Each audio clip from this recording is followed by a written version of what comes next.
Jusqu'à 9h, Good Morning Business. On va mettre à mal des idées reçues avec Sophie Desmazières, présidente de Bureaux Locaux. Et ce bilan de ce premier semestre, cette étude sur le marché de l'immobilier de bureau. Et je voudrais vous faire réagir parce que c'est finalement évocateur avec cette phrase dans les Échos ce matin du directeur général de Goldman Sachs qui dit que le bureau restera le centre de gravité du travail. Et finalement, votre étude, j'ai un peu l'impression que c'est le même constat. C'est totalement vrai. Alors nous, ce qu'on fait, c'est qu'on analyse en fait sur Bureaux Locaux. On a des offres, 50 000 offres en ligne, et on a 400 000 recherches d'entreprises qui cherchent des bureaux, des classes et des entrepôts.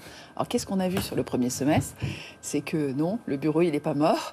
C'est qu'on est reparti comme avant. Et je vais même vous dire, et ça c'est un peu la surprise de l'étude, c'est qu'on voit que les surfaces recherchées sont aujourd'hui 10% supérieures à avant le Covid. Donc est-ce qu'on continuera à aller au bureau ? Oui. C'est certain. Donc, il faut arrêter ce qui avait été dit de manière émotionnelle. Aujourd'hui, on a besoin de se retrouver au bureau. Et ce que nous savons, c'est que la capacité d'occupation des bureaux, aujourd'hui, si vous voulez, quand vous allez y aller pour être ensemble, on n'aura pas besoin de moins de mètres carrés. Et ça, c'est vraiment une surprise parce qu'on a tous dit le contraire. Tout le monde a dit on aura moins de mètres carrés et on aura moins de bureaux. Et ce qu'on voit, c'est que c'est pas vrai. Oui, c'est ça. Ça veut dire que non seulement les recherches progressent, surface des ce qui va être sur. Ce qui est certain, c'est qu'aujourd'hui, les recherches à l'achat, elles ont explosé. Il y a 40% de plus de recherches à l'achat à Paris et en Île-de-France qu'avant la crise. C'est très, très considérable, tout simplement parce que l'immobilier, pour les chefs d'entreprise, comme pour les particuliers, est une valeur refuge. Et du coup, je suis chef d'une PME et j'ai de la trésorerie, je vais avoir envie d'acheter mes bureaux. PME, c'est ça qui est important. PME. C'est pas les grands groupes forcément. Non. Vous avez réussi à déterminer que c'est les petites entreprises. Parce que nous, sur le volume de ce que nous avons, nous parlons au nom des entreprises françaises. Et les entreprises françaises, c'est avant tout un tissu donc de PME. Les grands groupes, c'est autre chose. Les grands groupes ont effectivement décalé les grands mouvements et les grands déplacements, mais les entreprises, elles ont vu à quel point le bureau était important et à quel point il fallait aussi qu'elles repensent leur bureau pour probablement attirer des salariés qui viendront peut-être un jour de moins dans la semaine, c'est certain, mais à qui on va proposer un lieu où ce sera bien mieux qu'à la maison. C'est vraiment ça qui est important.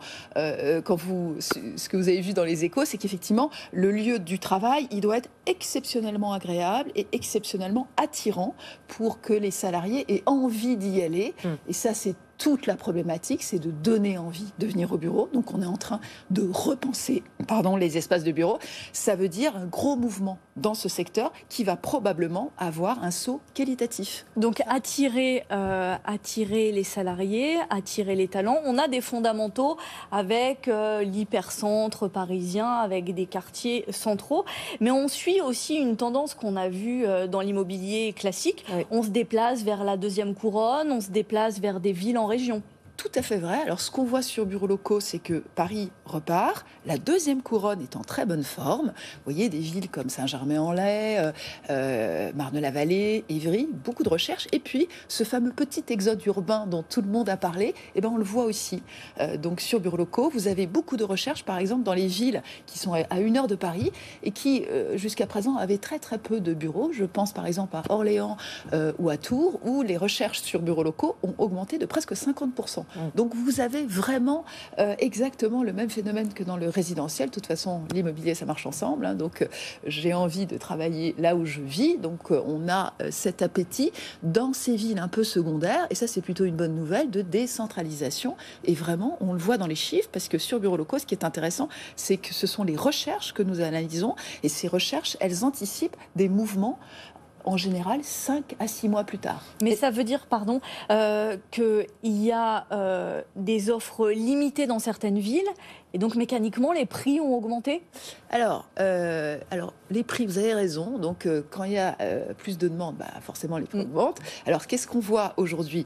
La réalité, c'est qu'il y a deux marchés. Il y a le marché de la location et le marché de l'achat. Ce qui est terriblement actif et là où la tension est forte, c'est l'achat. Et les prix à Paris, ils ont déjà augmenté de 10%. Les prix à Paris, plus 10%. On est à peu près à 11 000 € du mètre carré à Paris. Le résidentiel, c'est 10 000 €. Vous voyez, on a beaucoup augmenté. à la location. Donc là, il y a plus d'offres, donc les loyers sont encore stables, mais vous avez raison, qui dit une poussée de la demande dit augmentation des prix. Donc ce qu'on voit aujourd'hui, c'est qu'il va y avoir des augmentations des prix dans les zones qui sont tendues. Donc par exemple, les petits marchés secondaires dans les villes moyennes, il y a des très très bonnes opportunités pour ceux qui veulent investir. Parce par que ça va exemple, augmenter les prix. Où les bonnes opportunités? Alors il y a l'ouest de la France, Ouais. Très demandé en ce moment. Hein. Hyper demandé. non, mais hyper demandé. Hein. Nantes, Rennes, etc. Il y a une vraie poussée de l'ouest de la France. Vous avez donc ces villes à 1 heure de Paris très très bien placées. Oui. Je parlais de Tours, d'Orléans. Vous avez la métropole lyonnaise qui est dans une forme remarquable. Et puis vraiment, la deuxième couronne de Paris qui était un petit peu délaissée. Donc, en fait, il y a des marchés qui se constituent comme Versailles, ces grandes villes un petit peu plus loin de Paris où en fait on peut se mettre à travailler et vivre autour puisqu'il y a ce gros sujet de limiter les déplacements. Donc je vous parlais de Versailles, de Marne-la-Vallée par exemple, de Évry, qui sont des marchés où les prix sont très très inférieurs. Enfin, dans l'immobilier de bureau, vous avez des rapports de 1 à 3, de 1 à 4 entre le centre de Paris où on est plutôt à 500, 600 euros et les villes les plus chères, donc en province, en région plutôt, qui sont par exemple Lyon ou Bordeaux où on est à 200 euros. Donc c'est vraiment des rapports de 1 à 3. Donc il va y avoir des gros rattrapages et on voit aujourd'hui que vous allez avoir des marchés qui vont se constituer ailleurs et franchement c'est tant mieux quoi. Merci beaucoup Sophie Desmazières, présidente de Bureaux Locaux, d'être venue nous parler de cette tendance.